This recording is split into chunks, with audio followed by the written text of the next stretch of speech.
Back in the saddle after a week of being on vacation, and I got the vacation beard, I got the vacation tan or sunburn. I'm gonna call it a tan because the camera makes it look like a burn, but I think the camera's a liar. How's it going, guys? I'm Aaron Baker from PhoneDog.com, and it's day 18 with the Samsung Galaxy S4, and the biggest frustration I had about this device while on vacation, wanted to take a bunch of pictures of beautiful Hawaii and kept running out of storage space. It's one of the things that frustrated me, but there are a lot of things that I like about this device, some things of which I found out while I was on the trip using this as my exclusive device. Let's take a look at those and talk a little bit more about the storage space issues.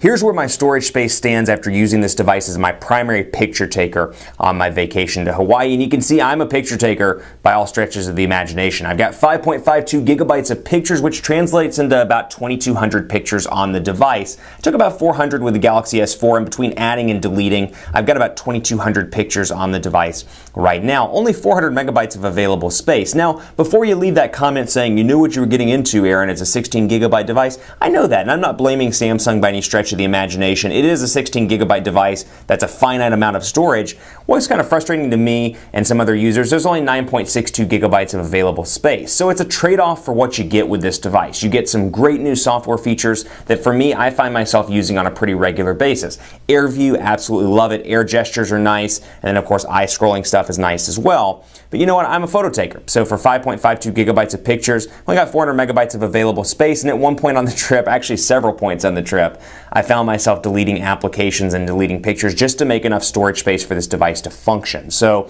at one point, actually this is kind of funny, at one point I was trying to download the Facebook update while I was on the trip, and actually there wasn't enough storage space to even download the update. So I ran into that quite a few times. I got down to like 20 or 10 pictures that I had left to take before the device was completely full. And granted, there's a micro SD card slot here. Was not interested at all in trying to find a micro SD card while I was on vacation. That is literally the last thing I want to do while I'm on vacation. And that's a great, you get your trade-off here with AT&T. So as you're looking into this buying decision for yourself, a couple of things to keep in mind. One, AT&T and Samsung have the 32 gigabyte version available now at AT&T stores. And two, you got this for $199 and the HTC One for $199. And it's a battle between Android powerhouses. It depends on what you want. If you want the software goodies of the Galaxy S4 and you're okay dealing with 9.62 gigabytes of available space out of the box, get the Galaxy S4 and just realize it, or add a micro SD card at the point of purchase. If you want that internal storage, go with the HTC One with its 32 gigabytes of internal storage space, but be warned, once you hit 32 gigabytes, you're out of luck. I mean, unless you do some sort of thing like Dropbox or some sort of cloud-based storage, there's no expandable memory options on the HTC One like there is with the Galaxy S4. So it's a constant trade-off as to what's more important to you. I like 32 gigabytes, and I was one of those people up until I started taking a bunch of pictures. I'm never that person that has a ton of music. You can see here audio, don't really have that much, 240 kilobytes. Downloads, a little bit, 19.32 megabytes. Miscellaneous files, which are actually my songs, 2.49 gigabytes. So nothing too crazy in the music department. What it is for me is really just taking pictures and keeping those on my device, because I like using my phone as kind of a memory or a keepsake album, if you will, for pictures, for memories, or as I call them, photo memories. And that's something that's really important to me. So for me, perhaps the internal storage space is more important, or I can just buy a micro SD card and shut up, which I might do at some point this week, just so I can throw the pictures over on there. But even keeping that in mind, there's only so much you can do with expandable storage. You can put pictures on it, you can put music on it, but it's a limitation, or there is a limitation rather, as to what you can put on it between music and pictures. You can't put certain crucial storage or certain crucial system files on it. And that's something to keep in mind. So day 18 with this device, that was the biggest thing for me while I was on vacation, but I really enjoyed the battery life. And granted, I wasn't charging this device every day because I wasn't using my phone on a regular basis while I was on vacation. I was using it to take pictures, made a couple of phone calls, that's about it. I had my email accounts turned off while I was traveling.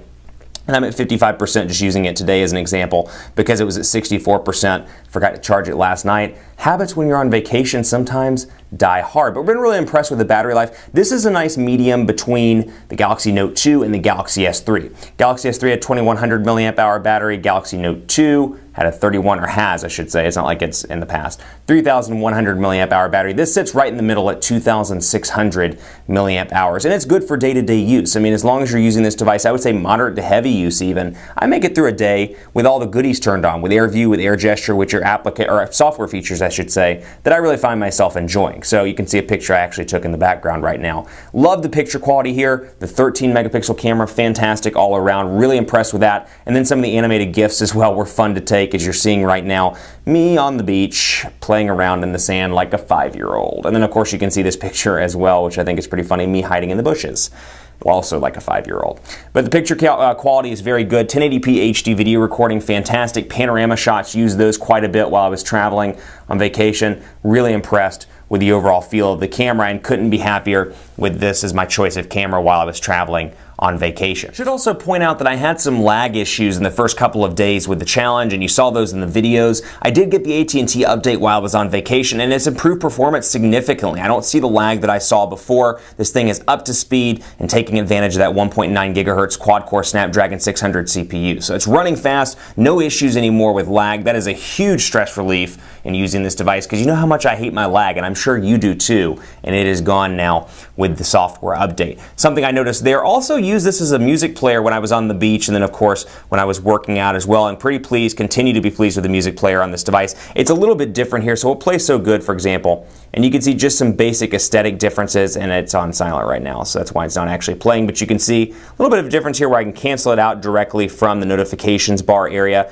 and of course when I turn the phone off and back on, I've got this up here thanks to Android 4.2. So for me, of course I can scroll through my music and select new songs. I find this to be kind of clunky personally. I don't really care for the way that this looks, but then again, that's a personal preference with Android 4.2. I've talked pretty extensively about the lock screen and said that it's not my favorite versus older Android versions. But you know what? You've got the ability to customize it and choose what you want on that lock screen, and choice is always good. Keep it locked on PhoneDog.com for continuing coverage. That's just my update from vacation. Was pretty pleased with signal strength as well. Again, battery life was good. Camera was great. Just kind of frustrated with the storage space limitations, and that's not something that's Samsung's fault by any means. I want to keep repeating that, so when you go to leave the comment, I'm not blaming Samsung by any stretch of the imagination. Just wish there was more internal storage space in this device than 9.62 gigabytes. Let me know what you think. I'm on Twitter at PhoneDog_Aaron. I'm on Facebook at Facebook.com/HiAaronBaker. Are you frustrated by the internal storage space available? Do you think the system goodies take up too much, or is it worth it for the system goodies? I'm kind of one of those people that like to have my cake and eat it too. Love the system goodies, also want more storage space. Probably should just be quiet and buy the 32 gigabyte version. And I probably just solved my own problem in the 30-day challenge. PhoneDog_Aaron on Twitter, Facebook, Facebook.com/HiAaronBaker. Stay tuned for the next challenge update. We'll have more this week now that I'm back in black, and we can take a look at the Samsung Galaxy S4 and continue to see how it compares to the hot devices on the market. Thanks so much for watching. As always, I'll see you next time.